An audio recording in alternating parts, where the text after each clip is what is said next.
Buenas tardes a todas y a todos. Pues continuando con el seminario Entornos, Objetos y Flujos en las ciudades. El día de hoy tenemos el gusto de contar con la participación del maestro Samuel Rosado Saidí, quien nos va a hacer una presentación sobre los data centers. Bueno, antes de dar inicio, pues Samuel, te agradezco mucho que hayas aceptado nuestra invitación para participar en este seminario del Programa Universitario de Estudios sobre la Ciudad. El título completo de su presentación va a ser Data Centers, Financiarización y Resistencias en el Sur de Estados Unidos. Samuel Rosado es académico de la Facultad de Economía de la UNAM. Es economista y geógrafo ambiental y ha colaborado con organizaciones obreras y campesinas en Estados Unidos, México y Guatemala. Su trabajo incluye colaboraciones con las comunidades afectadas del río Atoyac, en los estados de Puebla y Tlaxcala, donde ahora se lucha por un proyecto integral de saneamiento del río. Además, trabaja en organizaciones binacionales de México y Estados Unidos, donde ha colaborado con sindicatos y organizaciones de migrantes. Bueno, como seguramente muchos saben, pues el tema digamos, de los flujos de información en nuestra sociedad contemporánea es muy importante, ¿no? Y sobre todo el flujo de datos que tienen que ver para, pues, muchos procesos que se están dando y sobre todo en el terreno financiero. Y bueno, los data centers, pues es un fenómeno que ha emergido en los últimos años, que se ha vuelto cada vez más visible, en algunas zonas algunas regiones de Estados Unidos y también en México, ¿no? Y esto va vinculado con el tema, pues que son grandes infraestructuras que consumen una gran cantidad de suelo y de agua y de otros recursos, ¿no? Entonces, los impactos, las externalidades que generan los data centers, son muy importantes, además de todo el proceso de financiarización los cuales están insertos, digamos, por el tema de la, de la adquisición de suelo, ¿no? Que muchas veces son procesos de financiarización de inmobiliaria, muy similares en los casos lo que conocemos en México con los fideicomisos de inversión en bienes raíces, las fibras y otro tipo que están, digamos, en diferentes tipos de propiedades, ¿no? Y otro tipo de mecanismos también de financiarización, ¿no? Entonces, pues el trabajo de Samuel, pues nos ha parecido muy interesante que lo que ha estado desarrollando, junto con otros colegas, en Estados Unidos sobre todo. Y en esta ocasión, pues, nos va a compartir justamente su experiencia, como parte de un proyecto de investigación y de una publicación que bueno, vamos a compartir aquí en el chat. Y adelanto, el mismo ya compartió la presentación también en el chat, ¿no? Por si quisieran tener acceso a la misma, ¿no? Entonces, sin más preámbulo, Samuel, pues, tienes la palabra. Bueno, la mecánica es, pues tienes unos 40 minutos, digamos, 45 minutos para hacer tu presentación, ¿no? Ahora sí que no está tan acotado como luego participamos en los eventos. Siéntete un poquito con la libertad, de desplayarte, en lo que tú consideres, ¿no? Y al final, pues tendremos una sesión unos 20 minutos, una media hora, una sesión de preguntas, de comentarios, ¿no? Al respecto. Entonces, pues adelante, Samuel, y muchas gracias. Primero que nada, pues muchísimas gracias por la invitación a este espacio. Me da mucho gusto poder estar aquí. Y pues brevemente, soy académico de la Facultad de Economía, como ya les dijo el doctor José, y también soy investigador en una organización que se llama Empower, que es una organización trabajadora, que tomamos decisiones colectivamente como trabajadores, un poco como una cooperativa y estuvimos colaborando durante pues, la mayor parte del año con una organización en Estados Unidos que se llama Media Justice, que es una organización que se dedica a hacer trabajo de base con diversas comunidades afectadas por procesos de despojo, principalmente en medios de comunicación, ¿no? Entonces, pues estuvimos realizando esta investigación, ellos realizaron mucho trabajo de campo, que les vamos a exponer algunos testimonios aquí y hicimos un trabajo respecto a cómo comenzó este proceso de especulativo y de financiarización en los data centers.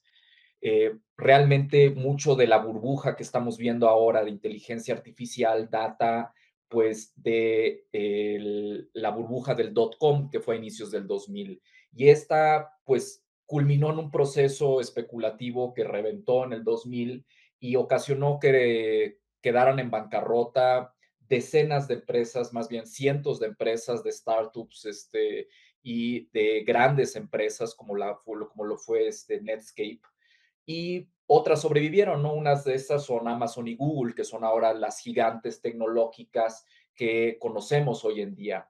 Entonces, algo que vemos aquí y que esto es un poco como un breviario, un antecedente, es que después de la burbuja del .com, pues se impactó en diversas esferas, ¿no? Pero luego vino la crisis del 2008, la crisis inmobiliaria del 2008, que tuvo varios impactos que vamos a retomar un poco más adelante. Pero algo que ocurrió aquí fue que impactó a nivel mundial y hubo una caída, pues, muy importante en el PIB de Estados Unidos y de otras economías grandes, y la Reserva Federal, como respuesta, pues hizo una política no convencional que fue inyectar muchísima liquidez comprando todos estos activos tóxicos que ya nadie quería y creando un clima de tasas de interés tan bajas que era muy fácil acceder a estos créditos, lo cual se utilizó para pedir muchísimos créditos, una expansión crediticia gigantesca y una inversión creciente en el mercado accionario, ¿no? Que esto es lo que vemos en el gráfico. Vemos la burbuja de .com que se ve ya como una montañita comparado a lo que estamos ahora con la burbuja de ya. Y luego vemos después de la crisis del 2008 una subida bastante creciente del Nasdaq, que es lo que estamos viendo en pantalla. Y lo que estamos viendo ahora es una nueva expansión especulativa de el conjunto de tecnologías que llamamos IA, porque estamos también en una paradoja de marketing que queremos, y la industria nos ha querido por lo menos montar el escenario de que los modelos de lenguaje como ChatGPT, como Gemini y otros, son efectivamente IA, cuando hay un compendio de tecnologías mucho más amplio que no son necesariamente modelos del lenguaje. Entonces, para que vean cuál es, ¿no? O sea, cuáles son las industrias, cuáles son las empresas principales de este boom, ¿no? De esta explosión. Estamos viendo Meta, esto es el precio de las acciones en dólares desde que cotizan en bolsa, y vemos ahí en marca Meta 2021 en adelante, que vemos ya la expansión, ¿no? Vemos una caída después de la pandemia, que es cuando la Reserva Federal empieza a subir tasas de interés y empieza a haber también allá un poquito de movimiento en contra también de las acciones, ¿no? Eso es algo generalizado, no solo en las empresas tecnológicas. Pero vemos la subida, ¿no? Vemos la subida del precio de las grandes empresas tecnológicas que controlan una cuota de mercado impresionante, todas estas empresas. Luego está Oracle, que también vemos, ¿no? Vean cómo ahí sí aparece la burbuja.com, que se me olvidó marcarla ahí. Se ve una pequeña montañita, se ve el 2009, una caída, una subida y luego exponencialmente hacia arriba. Vemos lo mismo con Amazon, después del 2008, vemos cómo empieza a subir, y a partir del 2020 también muchísimo, viene una subida exponencial del precio de las acciones. Vemos lo mismo en Alphabet, que es la empresa matriz de Google. Y por último, vemos NVIDIA, ¿no? Que es la empresa que se dedica a hacer el hardware, ¿no? Los GPUs con los que realmente hacen el entrenamiento, el procesamiento y con lo que pueden mover rápidamente los modelos del lenguaje y otro tipo de modelos de inteligencia artificial, están utilizando este hardware, ¿no? Que vimos también la semana pasada, un movimiento especulativo bastante interesante, que empezaron a comprar más acciones de Google contra las de Nvidia, y ahorita vamos a entrar a esto, porque justamente en el último reporte trimestral de Nvidia, salió el CEO de Nvidia, Jensen Huang, a decir cuál burbuja, qué burbuja había, ¿no? Y curiosamente, recientemente, creo que fue en octubre de 2025, Bloomberg reportó esta dinámica circular que tiene NVIDIA en cuanto a financiamiento. Entonces vemos, por ejemplo, este es el recuadro que publicó Bloomberg y vemos que por un lado, OpenAI, que es bueno, no es una empresa ahorita, pero está a punto de iniciar su proceso para cotizar en bolsa. Eh, y por ahora es una non-profit que le llaman, ¿no? Que eso es en realidad un invento porque es una de las empresas más cotizadas del planeta en este momento.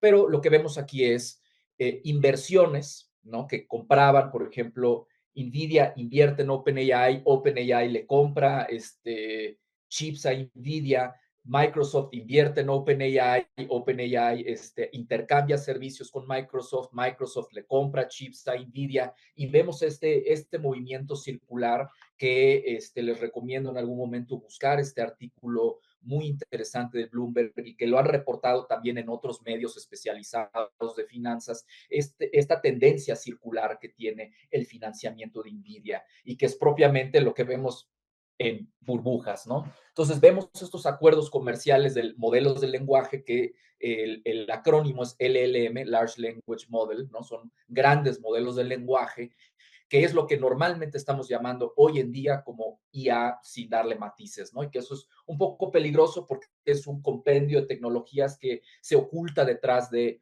una pantalla, ¿no? En la que vemos que se está haciendo texto, que se está realizando una secuencia de texto de manera automatizada. Y entonces la capitalización actual de NVIDIA, que es la que vimos en el gráfico anterior, donde está Jensen Huang, que pues es exponencial, ¿no? El crecimiento de las acciones de NVIDIA. O sea, es la empresa, o sea, el 7% del S&P hoy en día depende de la cotización, de la evaluación de mercado de NVIDIA. Es una cosa gigantesca. Y lo que estamos viendo aquí es que esta capitalización depende de todas las ventas comprometidas que aún están por pagarse, ¿no? Que todavía deben realizarse y que todavía no se materializan. Entonces, esto es bien importante. Habrá que ver qué ocurre, ¿no? Hay tanto capital en este momento en el mercado que esta burbuja puede durar varios años, ¿no? Entonces, puede haber una acción que la detone y la quiebre o que dure varios años y que la caída sea menor. Hay muchísimas posibilidades a estas alturas, pero vamos a entrar un poco a cómo ocurre este financiamiento, ¿no? Cómo se está moviendo además de esta estructura circular, esta dinámica circular que tiene NVIDIA con las principales empresas tecnológicas en Estados Unidos. Entonces, estamos en una era de la maquila de datos, ¿no? ¿Qué es un data center propiamente? Es una grande nave industrial y aquí estamos viendo una de esas que se llama la empresa QTS y vamos a explicar un poco más adelante qué es esta empresa, quién es dueña de esta empresa, pero son grandes naves industriales con sistemas de cómputo avanzados, ¿no?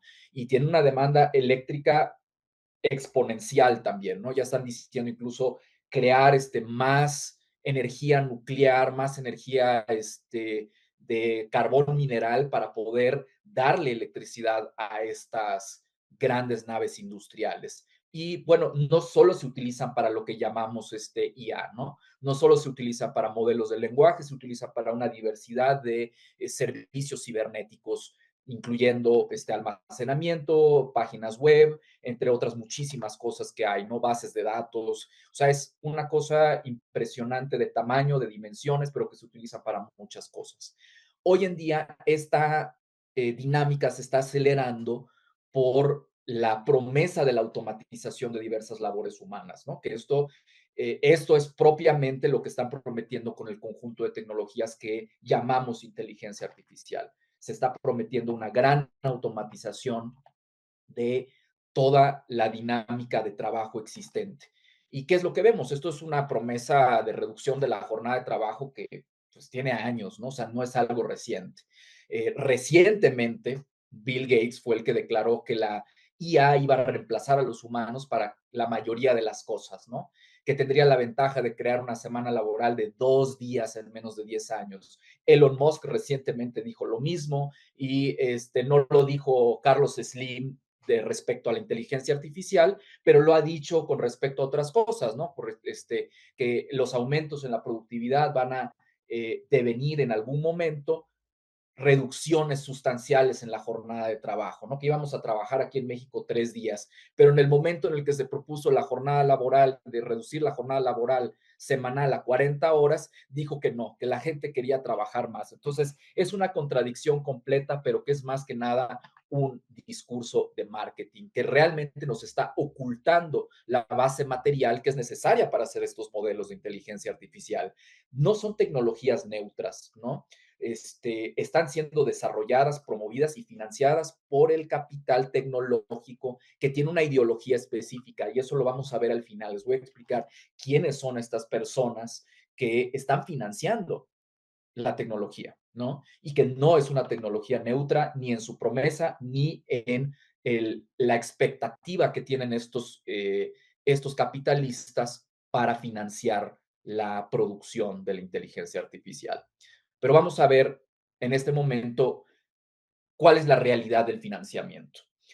En 2025, me parece que fue en abril de 2025, Goldman Sachs dijo que los data centers iban a aumentar la demanda de energía eléctrica en 165%, lo cual es una capacidad equivalente a electrificar 107 millones de viviendas al año en Estados Unidos, o sea, uno de los mayores consumidores de energía eléctrica, no un país con bajo consumo de energía eléctrica, o sea, uno de los países con la mayor demanda de energía eléctrica. Entonces, una casa en Estados Unidos va a demandar muchísima más que en México. Entonces, imagínense, 109 millones de viviendas en Estados Unidos.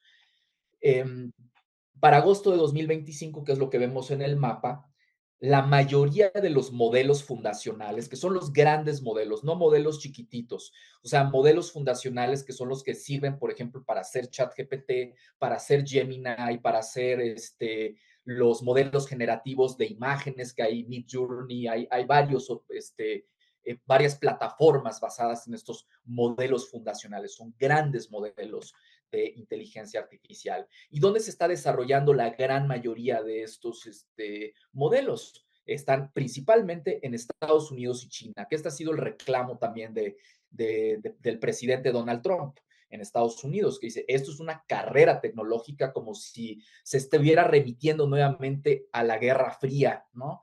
Solo que en vez de armas nucleares estamos ya desarrollando las técnicas y tecnologías para automatizar la guerra con inteligencia artificial, que ya está ocurriendo, ¿no? Entonces, no solo son modelos para que los estudiantes plagien sus trabajos en clase, sino también para automatizar misiles, reconocimiento facial, entre otras muchas cosas que están desarrollándose en secreto y de hecho que la mayor parte de estos modelos se están desarrollando por capital privado, no por empresas que cotizan en bolsa, que podemos analizar sus cuentas, que podemos analizar, que tienen que reportar a las instituciones gubernamentales cierto tipo de información.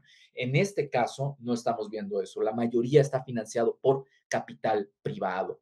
Entonces, en 2024, que falta ver cuando cierre el año cómo va a estar la cifra, debe estar mucho más grande que en 2024, pero al cerrar 2024, los data centers, la inversión en data centers ya había ascendido a 455 mil millones de dólares. Entonces, ¿qué estamos viendo? ¿Qué estamos viendo aquí? Que la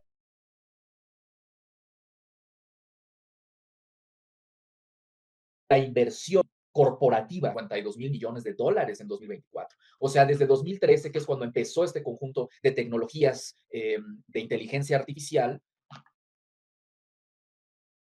cuando surge el concepto de redes neuronales, ha aumentado 13 veces la inversión en el.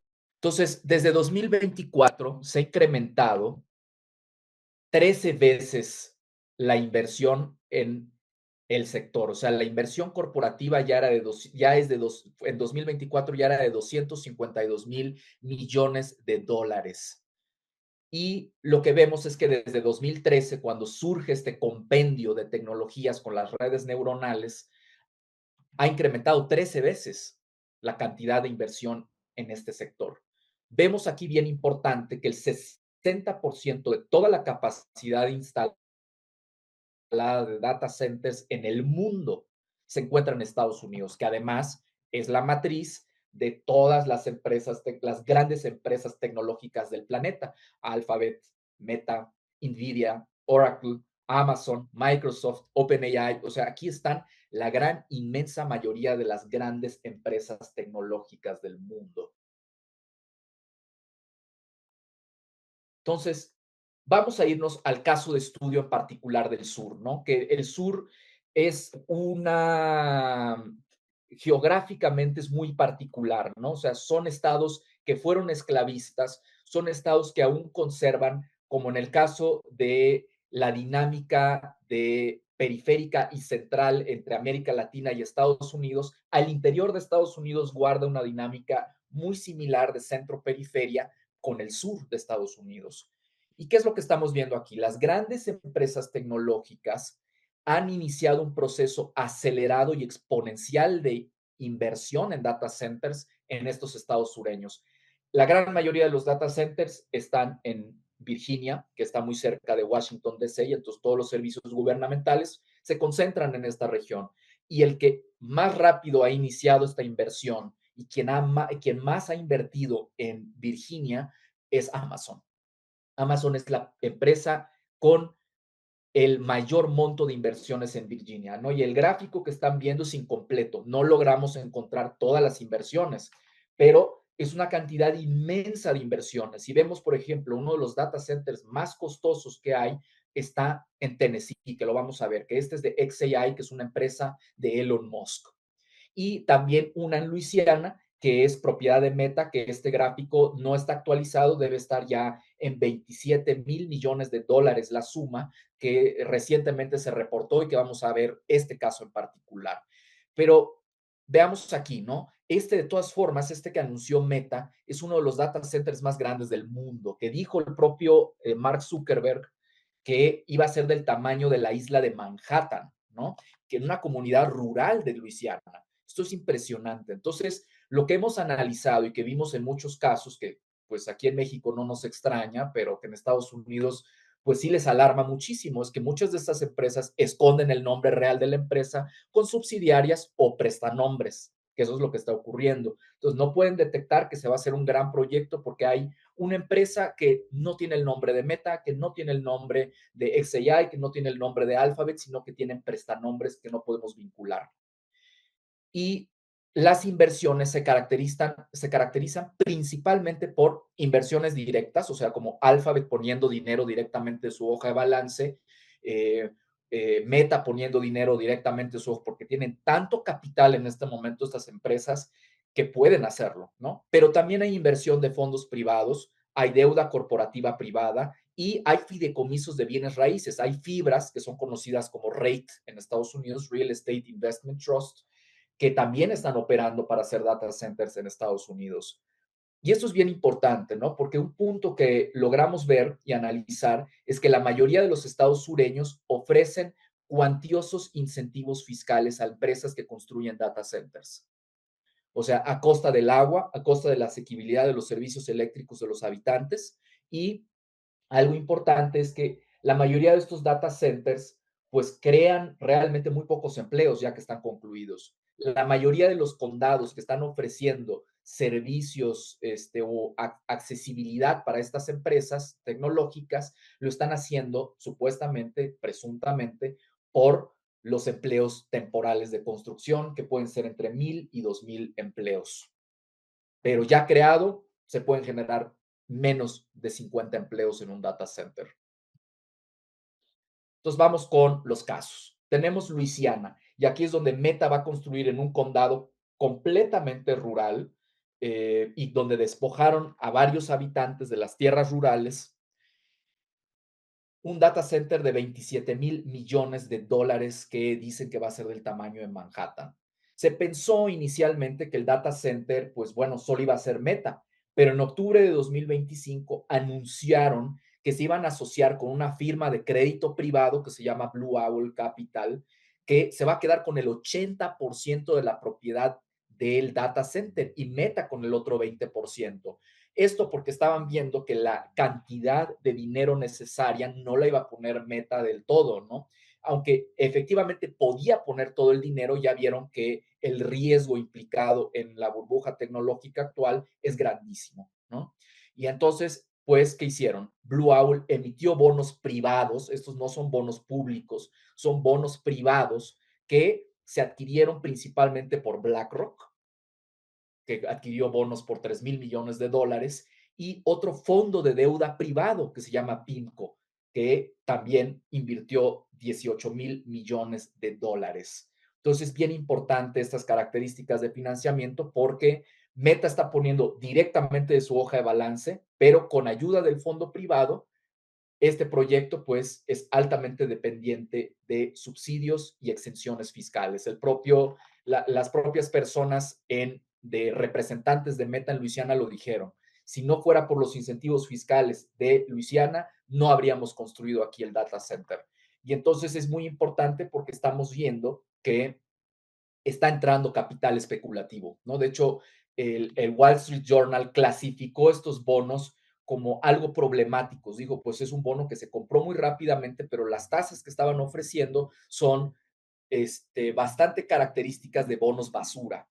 Entonces eso me llamó mucho la atención. Habrá que ver cómo se desarrolla el financiamiento, porque esto es muy nuevo, pero habrá que ver qué pasa, ¿no? Y esto se hizo ignorando las preocupaciones de los habitantes de Richmond, que es el condado donde se va a hacer. Hay otros data centers en Luisiana que son más pequeños, no se utilizan para entrenamiento de modelos de inteligencia artificial o grandes servicios tecnológicos, excepto el de HUT 8, que también es un data center muy grande y que está también teniendo oposición local. Entonces, esto es un testimonio de Edith Romero, que es una activista en Luisiana, que está diciendo, hay que darnos cuenta de que en el corazón de la expansión de los data centers y el reconocimiento facial con inteligencia artificial están beneficiándose las grandes empresas tecnológicas a costa del sufrimiento y destrucción de los medios de vida y de las personas de color. Y aquí vemos en Luisiana, y hay una foto de Cancer Alley, y Cancer Alley es una región donde se ha aglomerado la industria petrolera, la industria química, petroquímica y manufacturera en Luisiana, que vierten, como ocurre aquí en México, en el río Atoyac, vierten todos sus desechos industriales al río en comunidades principalmente de color, ¿no? Comunidades marginadas y comunidades afrodescendientes que están viendo incrementos sustanciales en enfermedades crónico-degenerativas. Por eso se le llama Cancer Alley, porque hay una incidencia superior de cáncer en esta región del río Mississippi, donde están vertiendo todos sus desechos industriales estas empresas. En Mississippi vemos un caso similar, ¿no? O sea, vemos de hecho que Amazon está construyendo uno de los data centers más grandes del mundo en un condado también predominantemente rural, y según el Estado, el gobierno del Estado, dicen que es la inversión privada más grande en Mississippi, con un costo estimado de $16,000 millones. Y entonces no ha dicho Amazon de qué tamaño va a ser el consumo de la energía eléctrica, pero la empresa que se dedica a la producción de energía eléctrica, que se llama Entergy, anunció que iba a invertir $3,000 millones. Esto para construir infraestructura fósil, o sea, dependiente de energías fósiles para satisfacer al data center.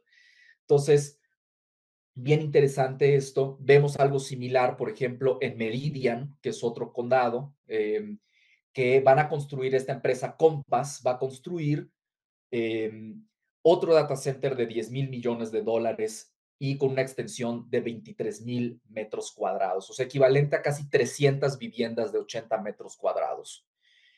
¿Y qué dijo el estado de Mississippi? Bueno, como no alcanza la energía eléctrica para estos dos data centers, ¿qué vamos a hacer? Vamos a utilizar viejas plantas de carbón mineral. O sea, que el carbón mineral es el combustible fósil más contaminante que existe. O sea, es una cosa esquizofrénica lo que está ocurriendo en Estados Unidos.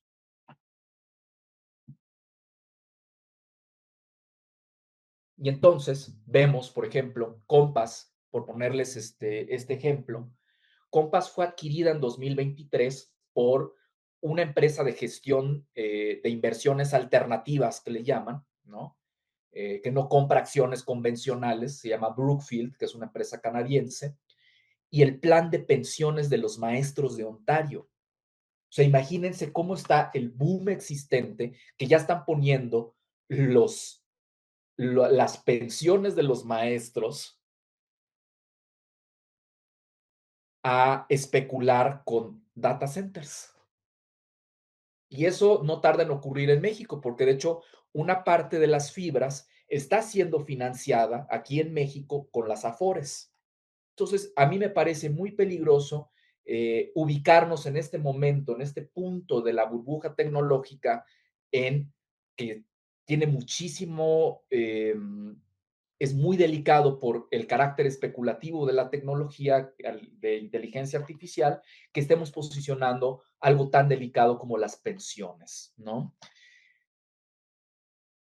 Vamos a ver un poco, ¿no? Hay un poco de hambre de sed de la energía eléctrica, porque ¿qué vemos?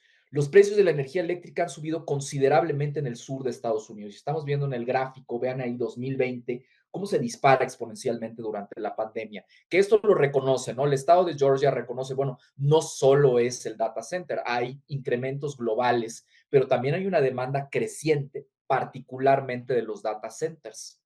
O sea, y esta organización que se llama el The Southern Environmental Law Center señaló, por ejemplo, que un data center de 220 de megawatts, ¿no? Que 1000 megawatts es un gigawatt, que es lo que vemos, por ejemplo, en el caso de Amazon, ¿no? Que van a ser, o la de Meta, que me regreso un momento, aquí Meta va a ser de 2000 megawatts. Entonces, 2000 megawatts, o sea, sería 10 veces lo que estamos viendo aquí. O sea, un data center de 220 megawatts podría dotar de energía eléctrica a 100,000 hogares en un día de demanda así pico residencial en Estados Unidos. Entonces, muchas personas que en Estados Unidos, en el sur, principalmente Estados Unidos, tienen menores ingresos que en el resto del país. Y entonces están viendo que sus salarios se están degradando porque tienen que pagar muchos más servicios eléctricos y de acceso al agua que antes no tenían que hacer.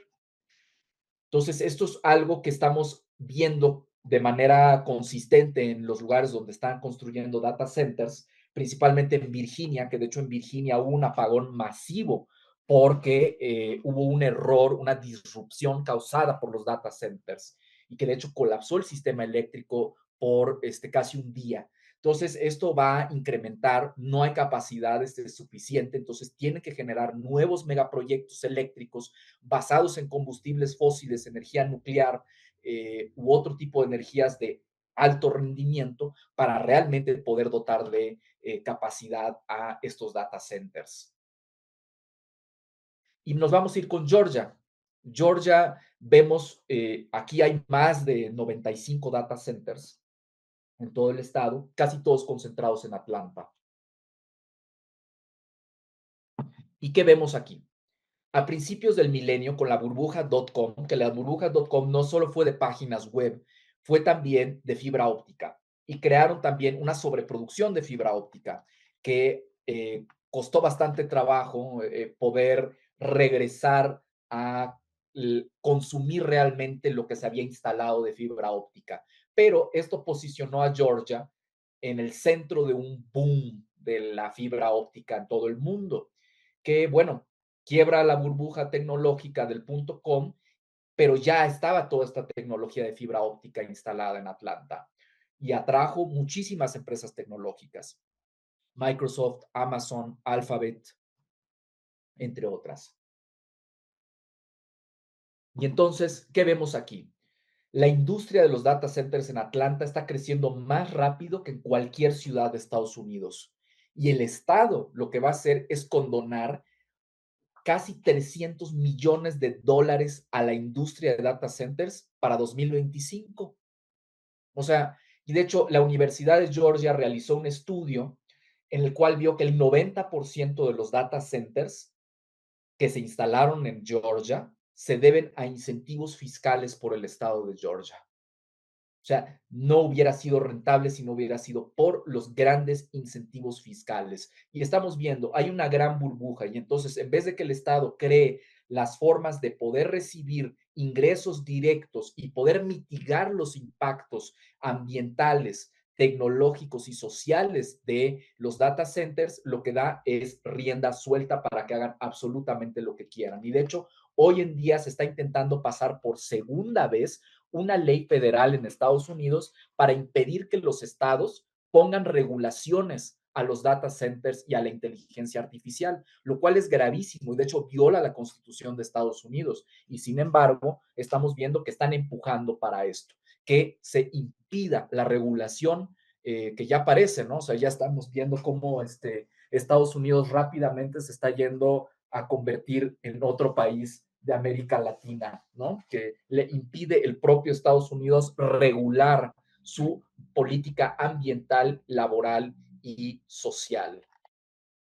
Entonces, vean qué interesante, en mayo de 2024,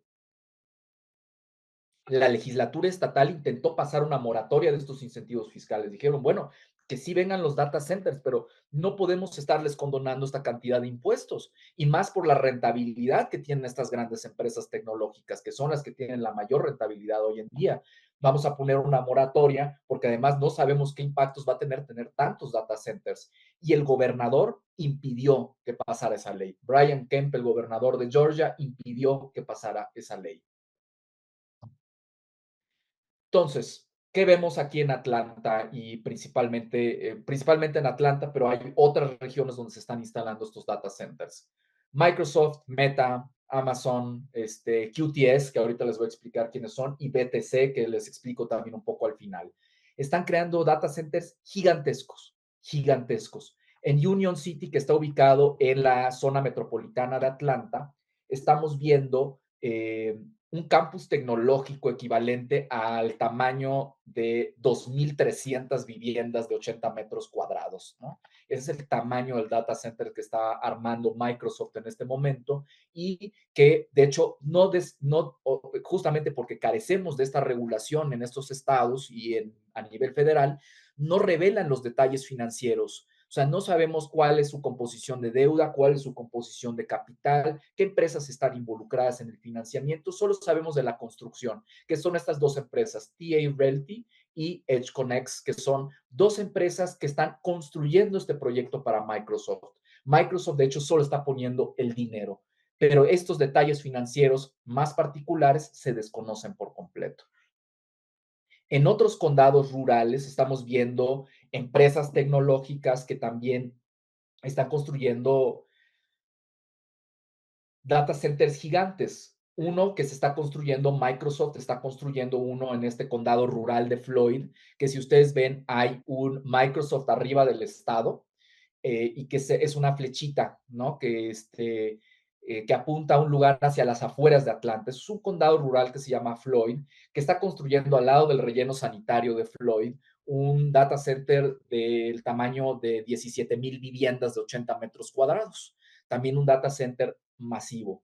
En ese mismo condado de Floyd, otra empresa está construyendo un data center con un prestanombres, entonces no logramos dar con la empresa real que está construyendo el data center, pero vimos eso, están construyéndolo en tierras agrícolas y la gente de Floyd se organizó para impedir que hubiera una rezonificación de las tierras agrícolas a uso industrial, porque se tiene que rezonificar. Y por eso es tan importante, por ejemplo, el proyecto que se viene del Plan General de Ordenamiento Territorial en la Ciudad de México, porque justamente puede pasar una transición de uso residencial, de uso agrícola o uso comercial a usos industriales que permitan estos data centers, porque ya anunciaron que también quieren atraer este tipo de inversiones a la Ciudad de México. Y México ya tiene una política de data centers también muy escueta y sin realmente los candados laborales, ambientales y sociales que necesitaría una inversión de esta naturaleza.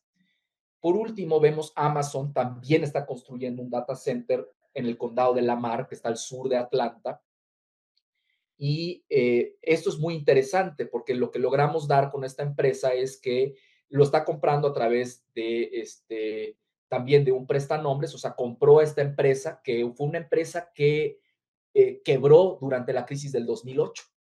Es una empresa que quiebra en el 2008, entonces para que vean los efectos del 2008, que quiebran muchísimas empresas de carácter inmobiliario y de carácter industrial que los data centers pueden adquirir, que las empresas tecnológicas pueden adquirir, como en este caso Amazon eh, compra a esta empresa que tiene un predio industrial y que también no hay detalles financieros del proyecto. Esto apenas ocurrió en agosto del 2025 y no han salido anuncios nuevos de este data center que se está construyendo en la mar. Y esto es algo interesante en Georgia, ¿no? Que no vemos en otros estados del sur, pero que sí vemos en Virginia. ¿Y qué es lo que vemos? Hay proyectos que se están construyendo por empresas de bienes raíces sin ningún nexo con la industria tecnológica. Entonces, vean cómo la industria de bienes raíces, la industria inmobiliaria, está especulando con la construcción de data centers. Son empresas que son constituidas por empresarios que han estado vinculados a la industria residencial y de construcción de residencias o inmobiliaria más en general, pero que no tienen relación con la industria tecnológica. Más bien, han de estar construyendo estos data centers para venderlos al mejor postor, ¿no? Entonces, este,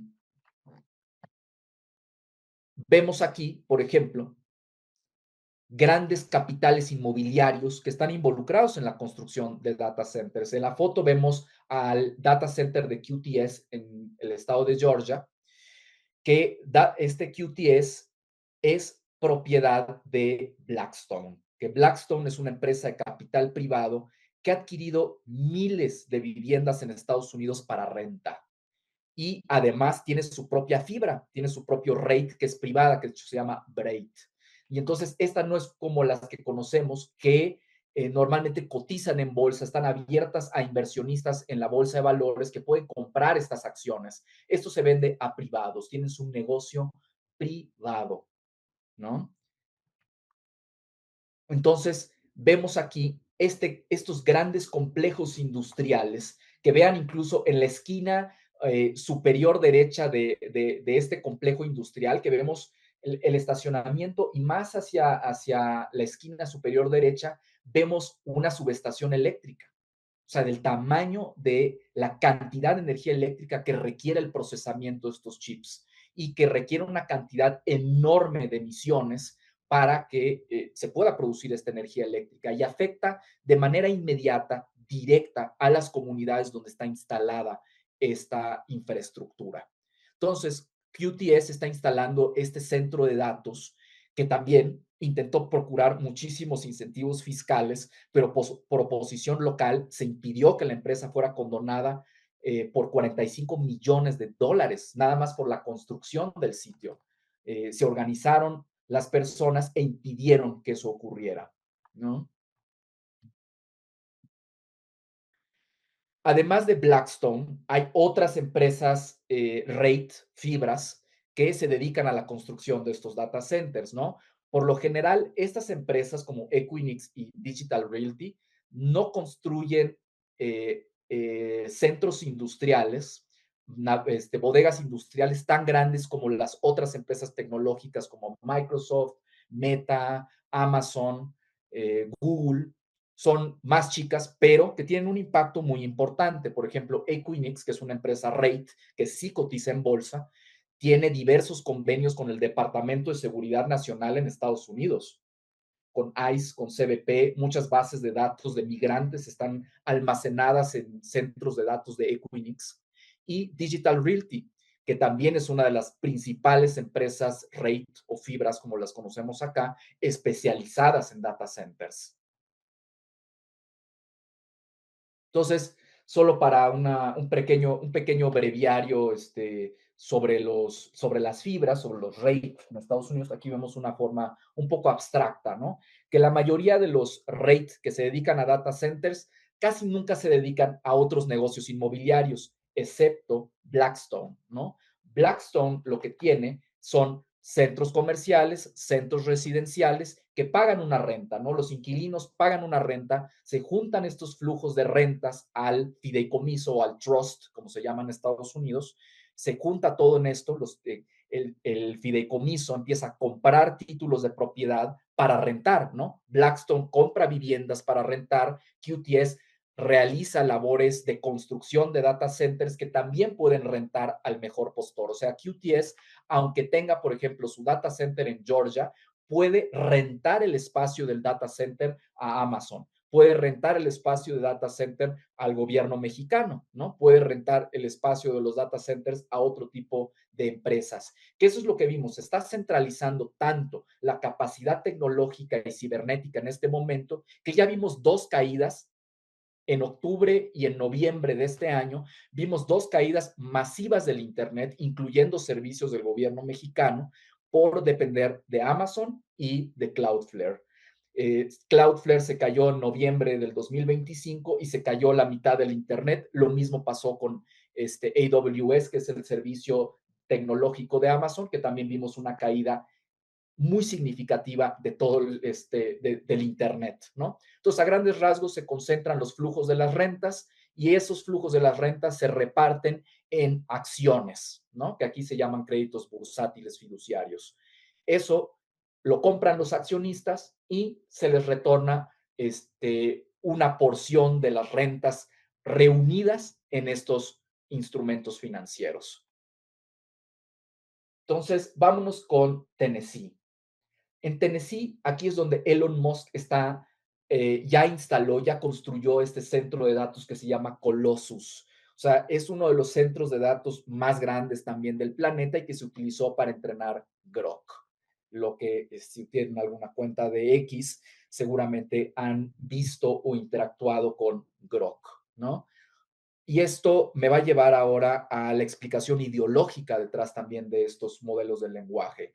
Colossus, a diferencia de los otros tipos de financiamiento que vimos, se financió principalmente con capital privado, ¿no? XAI, que es la empresa que construyó Colossus, no cotiza en bolsa, no es como Alphabet, como Meta o Microsoft que cotizan en bolsa, depende de inversiones privadas, como Mark Andreessen, que les voy a mencionar quién es en una diapositiva posterior, Sequoia Capital, que es uno de los dueños de TikTok, ¿no? De hecho, antes de la compra de TikTok por Estados Unidos, ya era dueña de una porción de TikTok, el príncipe de Arabia Saudita, ¿no? También es un inversionista de XAI y Valor Equity Partners. Entonces, hay más empresas que están involucradas en el financiamiento de XAI.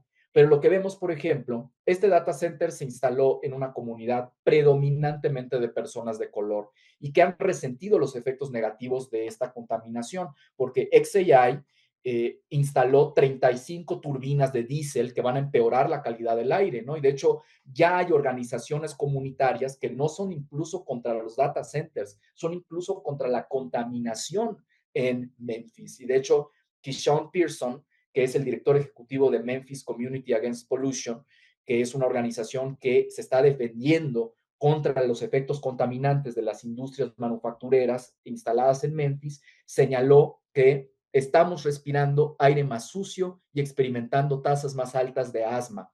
Nuestras infancias están pasando más tiempo en urgencias médicas por las ambiciones desatinadas de los mil millonarios, quienes ni siquiera nos ven como seres humanos. Entonces, la XAI solicitó un estudio científico, entre comillas, a modo, ¿no? Porque XAI fue quien le dio los datos al científico, que de hecho sí es un experto en salud ambiental, pero le dio los datos de emisiones. O sea, no tenemos datos reales de emisiones. Fue la empresa quien lo dio, como Volkswagen también da aquí en Puebla los datos de qué sustancias vierten, cuando necesitamos realmente estudios científicos que no dependan de los datos que nos da la industria, que van a estar maquillados. Y de hecho han iniciado campañas de redes sociales y comunitarias en contra de los organizadores. Vemos en la foto de hasta arriba al hermano de Keyshawn Pearson. Son dos hermanos que están organizándose para impedir que se siga contaminando la comunidad donde viven en Memphis. Y ahí se ve, ¿no? Cómo están clasificando a Elon Musk de traidor y diciendo, esta es mi tierra. Y bien interesante, ¿no? Porque aquí quiero que vean, este BTC es el que está en Georgia y este Bolingbroke Technology Center que está en Georgia empezó a decir cómo se estaba oponiendo la comunidad porque se iban a llevar el agua de la comunidad, empezó el data center a sacar en redes sociales que 300 personas en Bolingbroke, que es la ciudad, bueno, el pueblo más bien es una aglomeración urbana muy pequeña, dice, van a bloquear $60 millones para Monroe County. Esto van a perder nuestras escuelas, van a perder nuestros caminos, van a perder nuestros oficiales de primera respuesta y ustedes van a tener que pagar esos impuestos, ¿no? O sea, $60 millones para una empresa como esta que tiene ganancias en los miles de millones de dólares no es absolutamente nada, ¿no? Pero están ya yéndose contra las organizaciones sociales que se están oponiendo a estos grandes conglomerados tecnológicos. Y en julio de 2025, y aquí me voy a ir ya empezando a cerrar el tema, vemos aquí que Grok comenzó a llamarse Hitler mecánico, Mecha Hitler.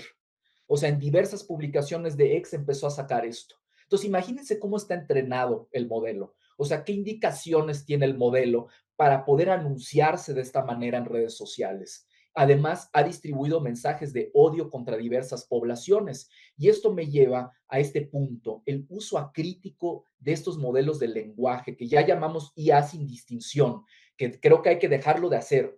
Hay que dejarlo de hacer porque la IA es un término de marketing. Hay muchos compendios de tecnologías que entran dentro de IA que no son LLMs, ¿no? Pero estamos viendo que tiene impactos ideológicos y materiales en las comunidades afectadas.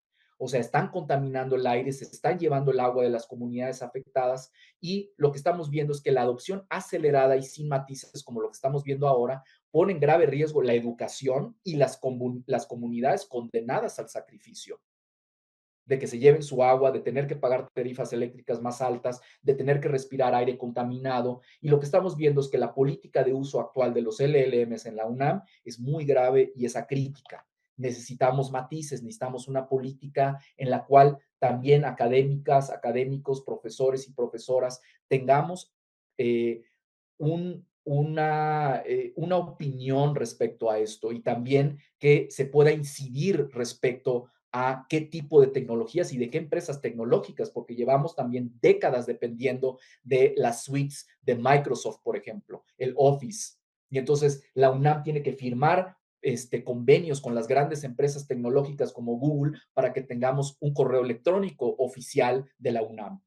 Entonces, me parece muy grave la situación en la cual estamos entrando. Y voy a cerrar con esta última lámina, que es el manifiesto tecnooptimista de Mark Andreessen, que es uno de los principales inversionistas de riesgo, que es el que les mencioné. Es uno de los principales inversionistas de riesgo en el sector. Y vean qué ideas tienen estas personas inversionistas, que antes de leerles estas ideas, quiero que vean las fotografías. Aquí vemos en la parte de abajo a Sam Altman, en la derecha, que es el presidente ejecutivo de OpenAI, o sea, el de ChatGPT. Vemos a Ellison, que es el presidente ejecutivo y fundador de Oracle, y vemos a Mayoshi Son, que es el presidente ejecutivo y fundador de SoftBank. Y estos anunciaron un proyecto conjunto con el gobierno de Estados Unidos de $500 millones para hacer el proyecto Stargate. Stargate es el proyecto de data centers más grande que tiene respaldo del gobierno de Estados Unidos. Y vean quiénes son, con quién se están uniendo y cuáles son las fuerzas políticas que están respaldando esta tecnología.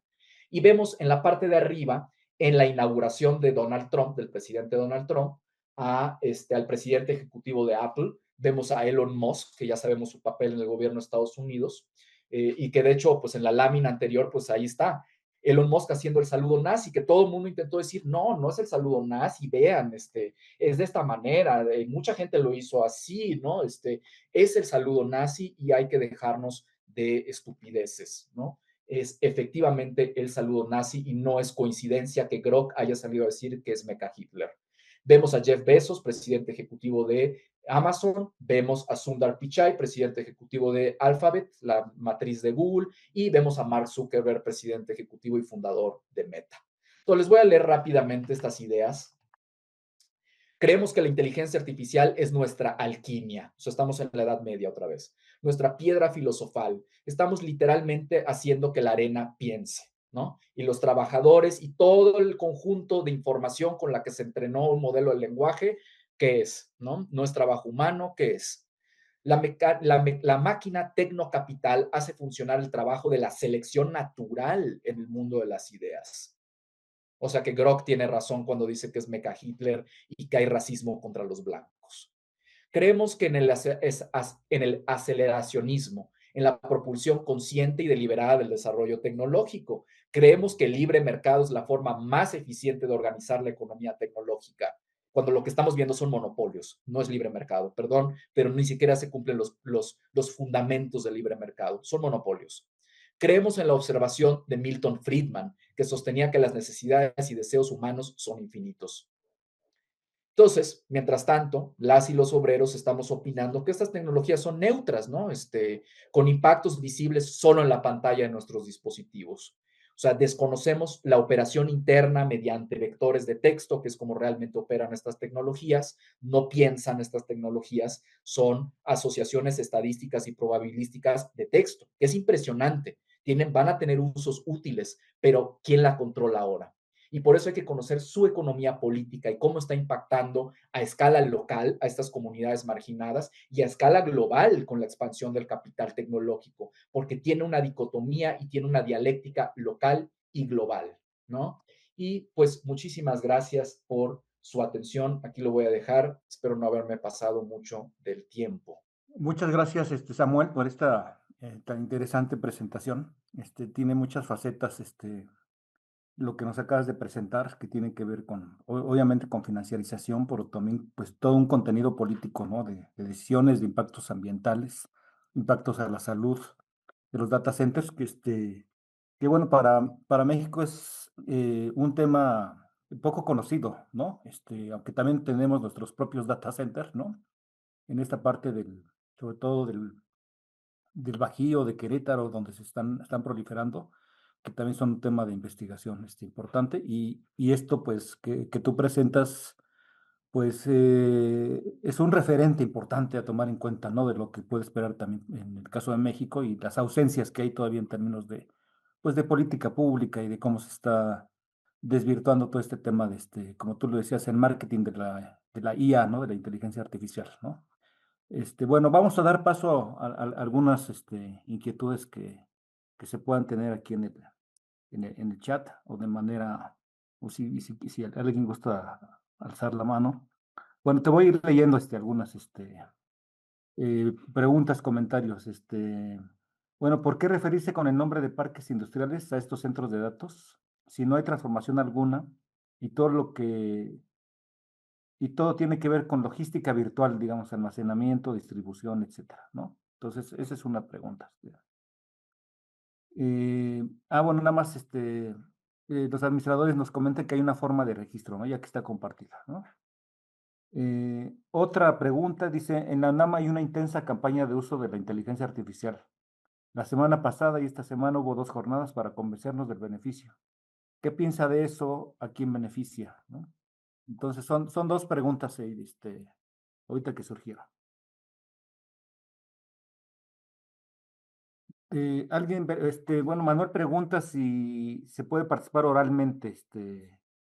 Dice que es difícil hacerlo por escrito. Yo creo que sí. Ahorita, si quieres, Manuel, vamos a dar paso primero a estas dos preguntas que le formularon a Samuel y ahorita, pueden levantar la manita y damos también el uso de la palabra, por favor. Adelante, Samuel. Pues muchas gracias por las preguntas. La primera, sobre la transformación, creo que hay ahí justamente esta dicotomía de lo local y lo global, ¿no? que sí es una maquila sui generis, por llamarla de un modo, no es una maquila convencional, pero sí vemos un cierto tipo de transformación. Uno, en el territorio.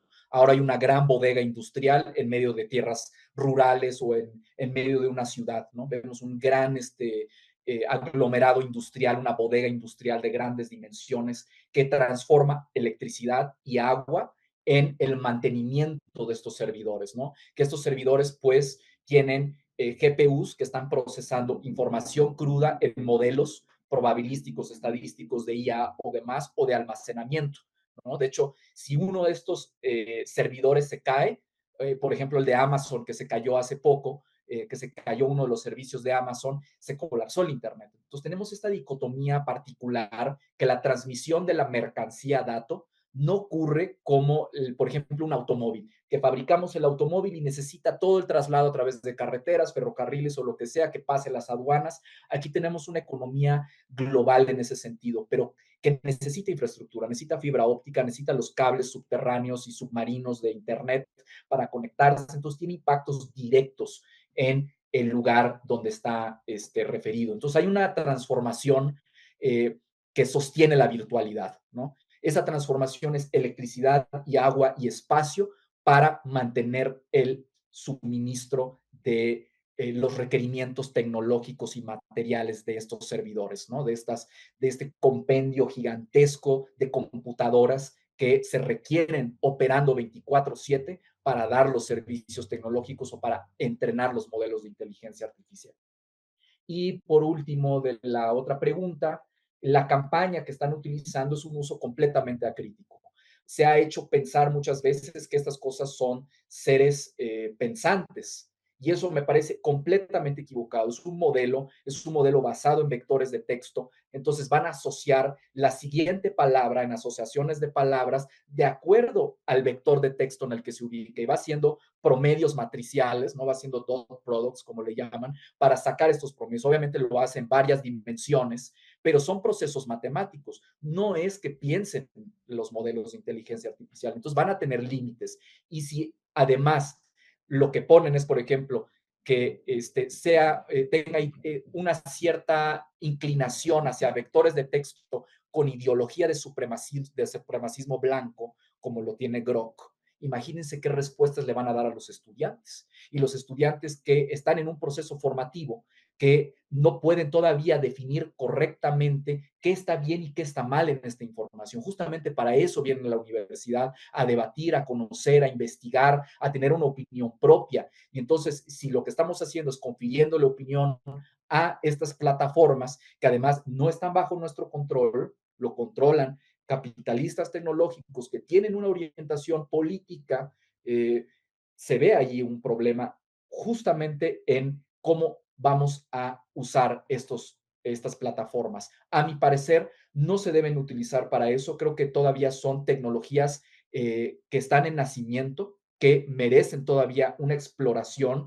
y un debate plural académico respecto a los límites, tanto de científicos sociales como de matemáticos, programadores, ingenieros, y dejar de glorificar las tecnologías. No por tener Office en nuestras computadoras ya alcanzamos el primer lugar a nivel mundial en los rankings de las universidades. De hecho, la UNAM ha bajado en los rankings internacionales, que tienen deficiencias los rankings, estoy de acuerdo, pero lo que hemos visto es eso, una reducción en esos rankings. Y en fin, ahí lo dejo, y creo que debe haber un debate más plural para que no nos impongan estas tecnologías. Sí, gracias, Samuel. Bueno, le voy a dar el uso de la palabra a Manuel. Por favor, Manuel. Y ahorita vienen otras preguntas, ¿eh? Es difícil lo que voy a comentar porque involucra varias cosas. A mí me gusta mucho el punto de vista de Václav Smil, el que hizo el libro de Energía y Civilización, en el sentido de que toda tecnología nueva triunfa porque es más eficiente energéticamente.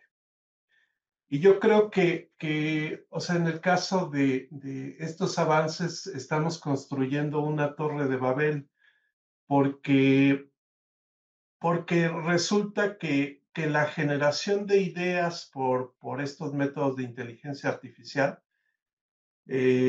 no, ni siquiera digo generación de nuevas ideas, ¿no? Porque el ser humano siempre ha sido capaz de generar nuevas ideas.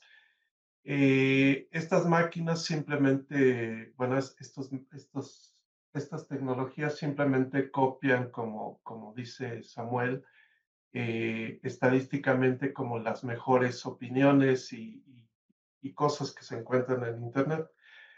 Pero recalco el punto de vista de la energía, porque pienso que esta tecnología nos está llevando a un callejón sin salida, que es que cuando uno hace una cuenta elemental, de hecho la hice mientras estaba la plática, el, la inteligencia artificial es un generador de ideas que pretende como sustituir a cerebros humanos, pero fíjense que el humano gasta todo el día, hablo el proceso todo el día, 400 calorías, de 400 a 500 calorías al día, lo cual es equivalente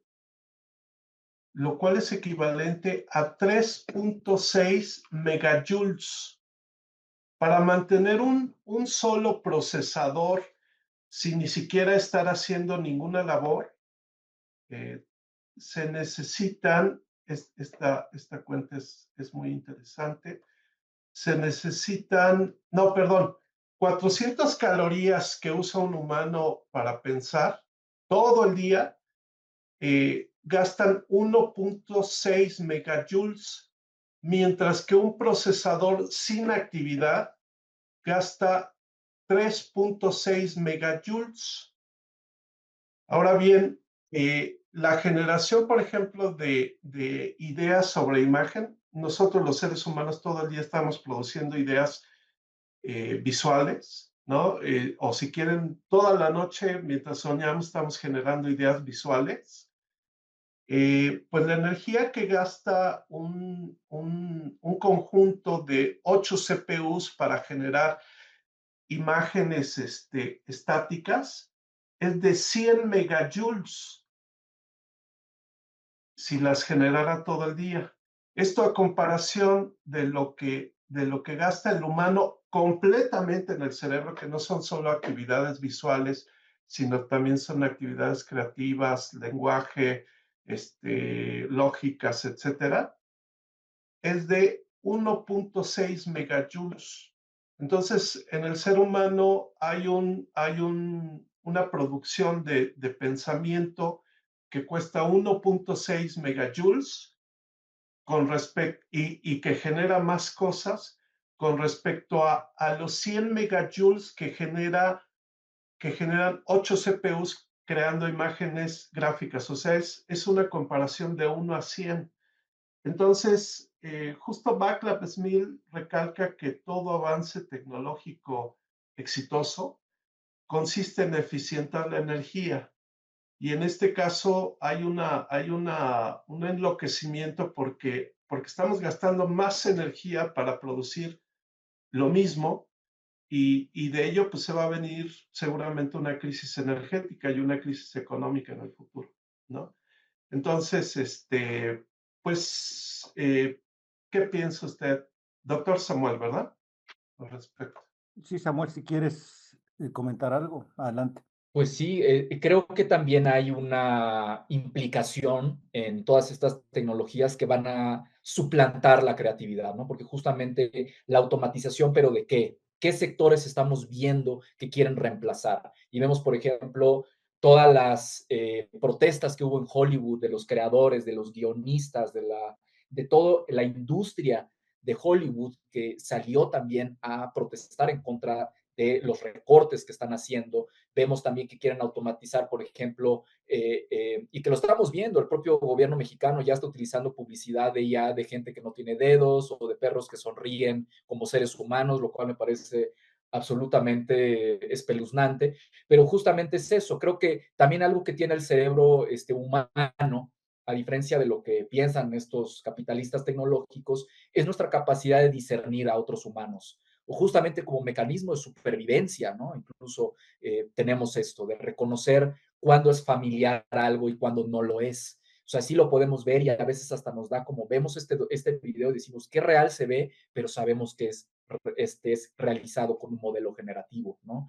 Entonces, creo que algo muy importante que estamos viendo es qué pretenden reemplazar. Y en Estados Unidos vemos que bajo instrucción del presidente Donald Trump, dejaron de considerar profesionistas a los psicólogos, a las enfermeras, ¿no? O sea, trabajos que no se pueden automatizar. Y entonces lo que estamos viendo es un intento de reorganizar toda la fuerza de trabajo para automatizar labores, ¿no? Pero simplemente por hacernos creer con un término de marketing que van a, por ejemplo, reemplazar el trabajo de las y los investigadores, de las y los profesores, y que eso es irreemplazable, no se puede automatizar como ellos quieren con estos modelos de lenguaje. Entonces, sí, ya estamos viendo una crisis energética de grandes dimensiones sin la inteligencia artificial.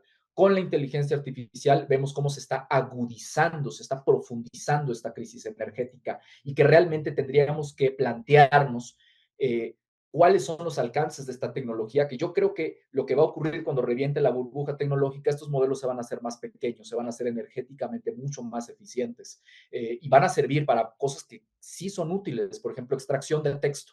Pueden extraer texto de una manera que ningún humano puede hacer a esa velocidad, pero no pueden crear ideas nuevas, justamente porque se basan en todo el entrenamiento de ideas existentes, así sean ideas completamente trastornadas de la realidad humana.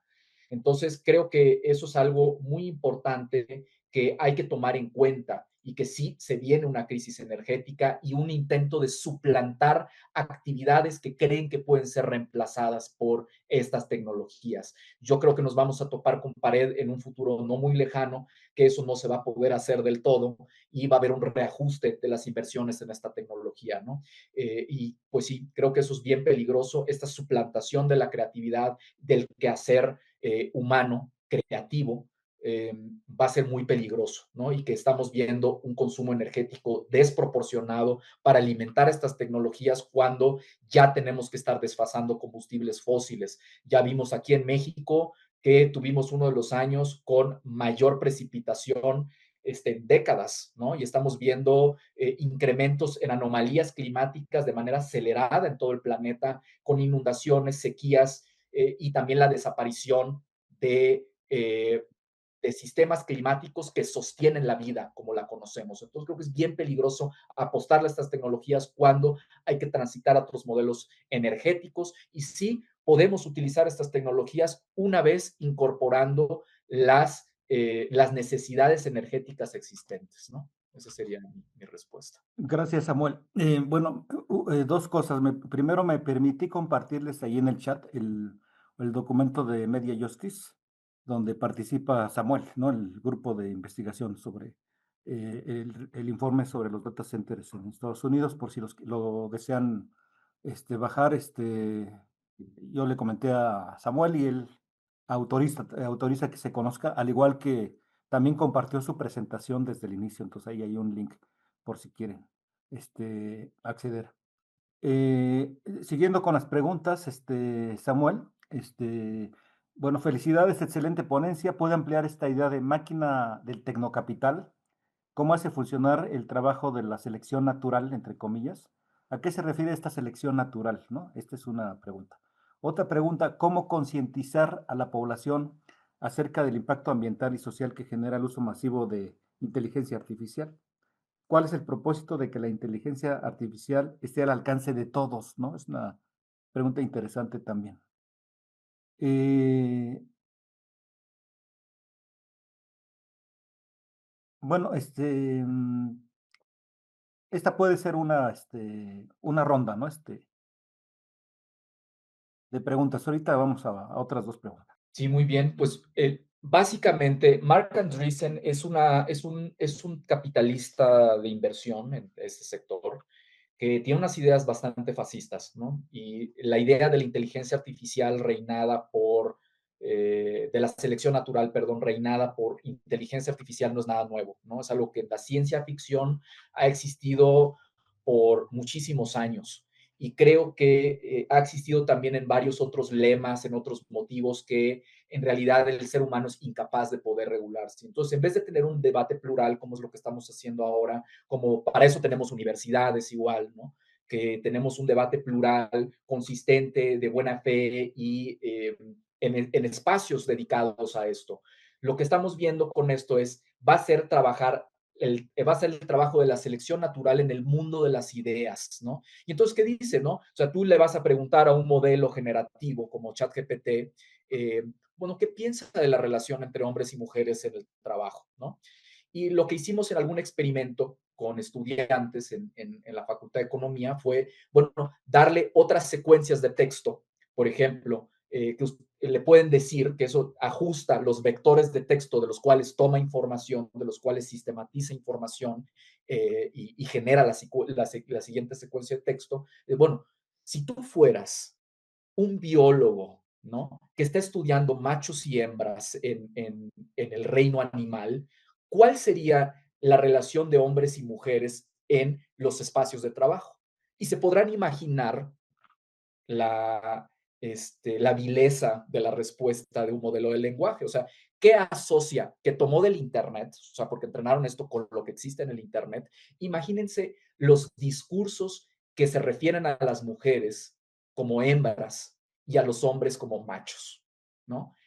Y esto lo estamos viendo en la llamada manósfera, que eso es lo que salió a la luz con el asesinato de un adolescente en el CCH por su compañero, que se llamaba Incel, ¿no? Y que estamos expuestos a narrativas completamente violentas en el Internet, incluso de supremacismo blanco, de racismo y de otro tipo de narrativas muy violentas en el Internet, que solo con unos pequeños ajustes estos modelos pueden desplazar la narrativa, ¿no? Y entonces empezó a referirse que los hombres tenían que ser los superiores en los espacios de trabajo.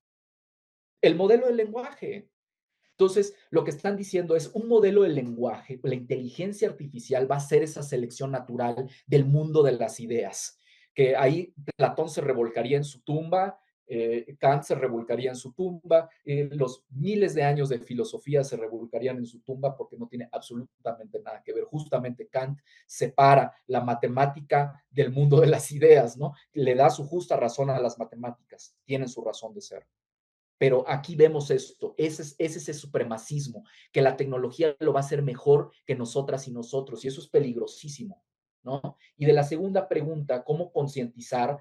Creo que esto es algo que va a ser muy difícil y que pasó con las redes sociales. Las redes sociales tuvieron un impacto similar y que ahorita estamos viendo 20 años después del surgimiento de estas redes sociales, los efectos en la atención de las y los estudiantes. Incluyo como generación millennial, en el surgimiento de esas redes sociales, que vemos los impactos en nuestras relaciones sociales de las redes sociales, ¿no? O sea, de nuestras relaciones reales sociales, de estas redes virtuales sociales. Y estamos viendo, el MIT ya hizo un estudio que está viendo los impactos negativos devastadores en la educación del uso de estas herramientas. Entonces yo creo que un momento de concientización va a implicar el diálogo, el retorno también a espacios, por ejemplo, de diálogo, sí el uso, ver cómo sí utilizamos ciertas plataformas, pero hacemos conscientes principalmente quiénes son dueños de esto.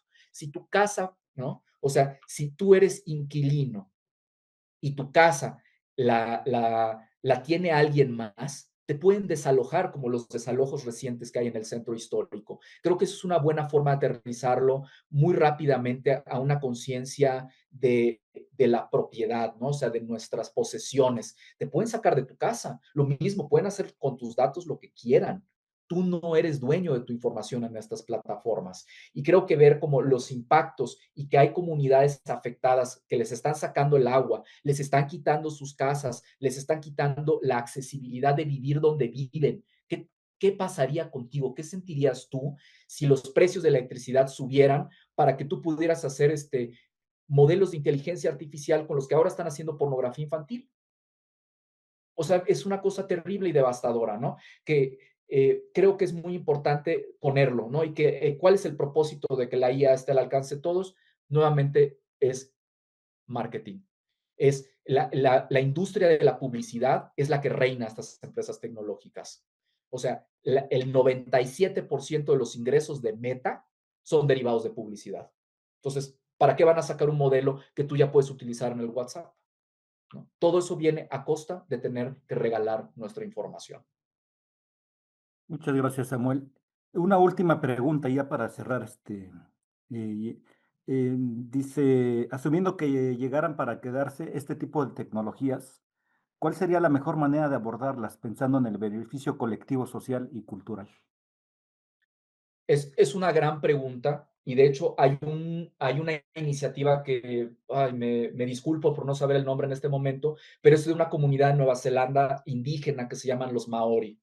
Y tienen un proyecto bien interesante que sí, tienen sus propios servidores, compraron sus propios servidores, la comunidad se organizó para rescatar la lengua maori que estaba en proceso pues de desaparición, ya no lo estaba hablando la gente joven, estaban teniendo problemas para recuperar historias, para poder traducirlo, y fue Google y les dijo, no me acuerdo si fue Google o Microsoft que les dijo, pacten con nosotros, denos toda la información y nosotros les damos todas las traducciones del inglés al maori, del español al maori o de cualquier lengua que ustedes quieran al maori. Y dijeron, no, no queremos. Y lo que hicieron fue generar un consejo de personas sabias, de ancianos, que van a reglamentar cómo se usa la tecnología. Y lo que hicieron fue ir a las escuelas, ir a las comunidades, ir a los centros agrícolas, fueron a hablar con toda la población maori para incluirla en la narrativa de esta tecnología. Entonces, crear un modelo de lenguaje que logra traducir maori al inglés, del inglés al maori, etcétera, y generar, por ejemplo, distintas tecnologías de inteligencia artificial basadas en ese lenguaje, pero que tienen su propio servidor, no lo llevan más allá de sus límites materiales, o sea, no están haciéndolo para que se rebase por completo la capacidad eléctrica y de agua, de consumo de agua de estas tecnologías, y tienen un consejo de varias personas, incluyendo un consejo de sabios, que norman, reglamentan estas tecnologías. Entonces, la UNAM simplemente se está imponiendo esto cuando debería haber un consejo y un consejo plural, no un consejo que va a elegir el rector, que van a elegir las directoras y directoras de las facultades, sino que va a ser plural, que haya también cierto tipo de democracia. Tenemos que democratizar estas tecnologías porque tal vez lo que queremos sí, tal vez es un modelo de lenguaje que nos ayude a extraer cosas de los textos, a clasificar cosas de los textos, no que haga los ensayos, que no puede hacer los ensayos. O sea, yo he visto 1000 veces los ensayos que me entregan mis estudiantes hechos con ChatGPT, algunos sí absurdos que dicen, resumido por ChatGPT, les digo, órale, oye, o sea, mínimo un tantito de decencia, ¿no?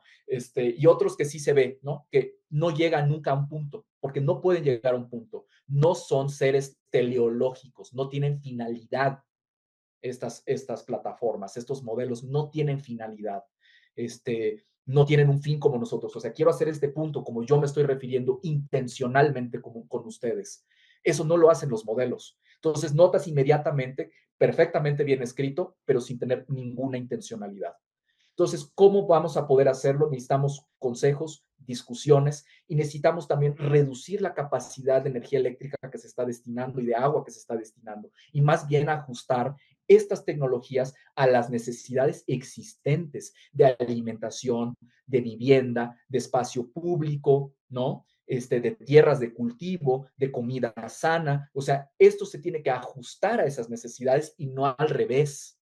Está al revés el mundo, ¿no? Entonces, ahí es donde necesitamos ajustar estas tecnologías a ese beneficio social y cultural. ¿Y cómo lo hacemos? Es que no puede ser que estemos utilizando ChatGPT, que la propuesta de la UNAM sea, usen ChatGPT, cuando ya vimos, es una empresa localizada en Estados Unidos y con qué interés político y tecnocrático. Tienen intereses políticos y tecnocráticos y nos estamos esclavizando a Google, a Microsoft con sus suites, con el Gmail que nos dan en las cuentas de unam.edu. O sea, necesitamos generar capacidades propias, internas, y yo creo que la UNAM, como la casa máxima de estudios del país, tiene a las personas, tiene los talentos, tiene las capacidades para hacer esto, pero no se nos está incluyendo como profesoras, profesores, investigadores, no se nos está incluyendo. Lo están imponiendo desde la administración, que eso es lo que vemos con la mayor parte de las imposiciones de inteligencia artificial. se impone desde la administración y no desde la base colectiva. Entonces, creo que ese experimento que hicieron los Maori, si ustedes buscan Maori Nueva Zelanda, inteligencia artificial, van a verlo. Sí tuvieron que pactar con grandes empresas, pero tienen varios candados culturales y sociales que impiden que eso se salga de control. Y creo que ese es el primer paso elemental que hay que dar en todo uso de tecnologías. Samuel, muchas gracias por tus respuestas, por la presentación. Creo que dio lugar a debate. Inevitablemente se incursionó también en este tema de las implicaciones éticas y políticas de la inteligencia artificial, ¿no? Porque todo lo que tú hablaste, pues es el soporte de eso, ¿no? Y bueno, pues es un tema que pues sigue siendo muy interesante y sobre todo nos da la pauta, digamos, como una beta de área de investigación que se tiene que explorar en México, ¿no? Que ahorita como dices, es como un punto de inicio, digamos, para muchos de nosotros que nos estamos familiarizando con este tipo de fenómenos, ¿no?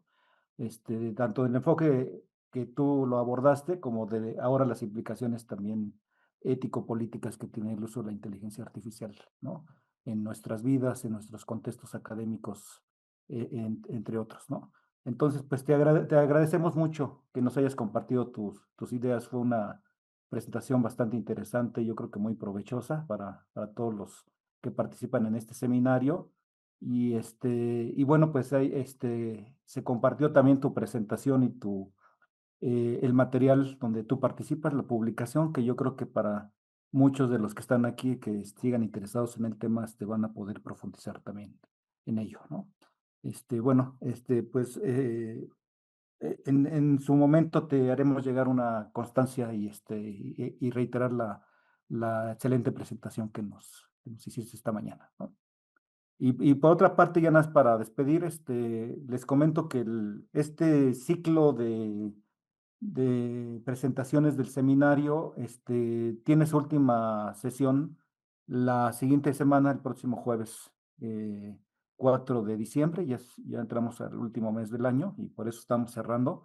Y que también es un tema muy interesante que seguramente Samuel también lo conoce, que es el tema de los centros de distribución logística en el sur de California, en Estados Unidos, ¿no? Que es otro fenómeno también muy parecido, que nos va a presentar el profesor Juan de Lara de la Universidad del Sur de California, sobre todo este proceso de transformación territorial que se dio entre unas zonas ocupadas por migrantes, hijos de migrantes mexicanos, dedicados a la agricultura y a otras actividades, y que la entrada de toda la expansión del comercio digital, con las grandes redes de distribución logística, pues implica una transformación territorial muy profunda, ¿no?